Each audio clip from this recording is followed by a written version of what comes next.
I guess my sense is that, I mean, we live in a changing world, a rapidly changing world, an increasingly complex world, and my work is with global leaders and corporate executives, and the fundamental challenge that they have is that they have to deal with complexity all the time. Their capacity to manage that complexity is limited. One of the things that I think TMI, one of the things I think that we can do here, one of the things I think we can offer that's practical in the world, is to use the technology we have to support people to expand their level of awareness, their capacity to see more of what is going on, their capacity to manage with greater ambiguity, greater paradox, and what I call divergent problems, being able to sit in the center of problems that cannot be solved. People call them wicked problems or divergent problems. And that is increasingly the case for many of the leaders that I work with. So we have here a technology that is non-invasive, is relatively simple to use, that has been well researched for many years, that can be used either alone or with other tools to support people to develop themselves, to become more. That to me is really interesting, and we live in a time of extraordinary change. Whatever TMI has been in the past, where I think it sits now, where I think the opportunity sits now, is I think it's about almost helping to reimagine the future. So we can't. It's in no one's interest for the big corporations, for society itself to collapse. We have numerous major challenges ahead of all of us. Having the big systems, I mean, one of the things that I've been talking about here a bit this week is the fact that there are now numerous large corporations that have a bigger GDP than entire countries.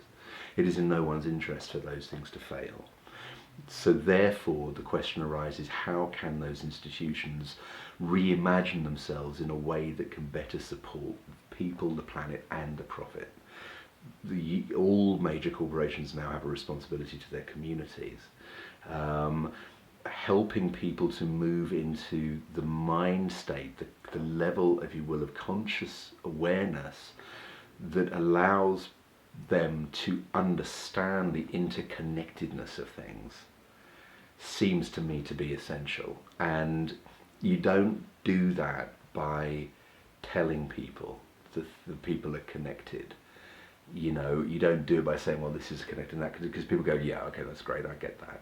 Now what am I doing? And that isn't getting it. That's a logical, that's a cognitive way of understanding. What I think we can do here is provide the experiential, subjective, the feeling, the knowing, the deep knowing of the interconnectedness of things. From that place, it's much harder to do harm.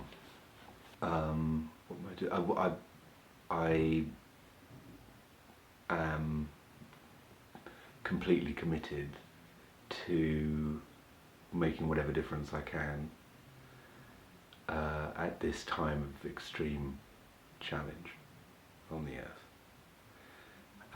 I am concerned for the future of our planet. I feel a lot of responsibility for it's funny, we were talking about it this morning. I feel a lot of responsibility for the creatures of the earth, for the animals and the birds and stuff. I feel like we've kind of got it wrong in a major way. That's probably being very English and understating things. There isn't any time left. We haven't time to prevaricate. there are tremendous tensions.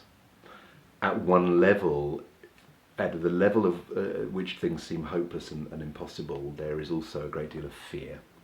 And we can't change anything from a place of fear. The work that I do with TMI gives me first and foremost the tools that I need to manage my own fear. It doesn't mean I don't have fear, but it means that I can learn to manage my fear better.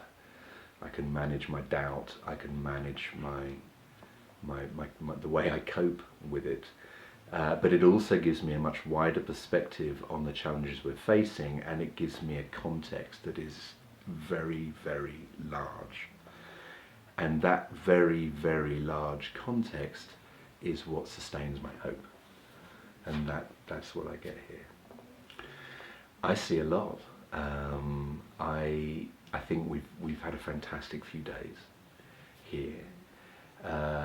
When I look at the people involved in this organisation, it's a global family, it's a global community. You can tell about the quality of a thing by the quality of the energy of the group, and this has been extraordinary. I think that this is a change point here. I think that there is a group of executives ready to lead this organisation forward with the support of the professional division and the wider community. I feel that there is a genuine recognition that the technologies that Bob first created and that have been developed since by many people have got a direct, practical application in the world today to help change makers, to help change facilitators, to help people from many disciplines to be able to stand in the fire of what is happening. I think the tools that we have, some of the new technologies that we're looking at, will allow us to share those tools more effectively with more people. I think there is a genuine desire to want to do that and to empower people through that technology to better know themselves and to be better able to manage themselves. So I think the biggest thing for me now is almost a kind of evolutionary shift from an organisation that has done a huge amount to support thousands of individuals to better understand their lives and to better understand their experience of life here on earth as a human soul. I think the next story, the next myth that we live into is the myth. It's what Bob talked about getting it out there, but in a way that is very practical, it's very grounded, it's very solid, and it's very much about helping this idea of reimagining the world for the next generations. That's what it is.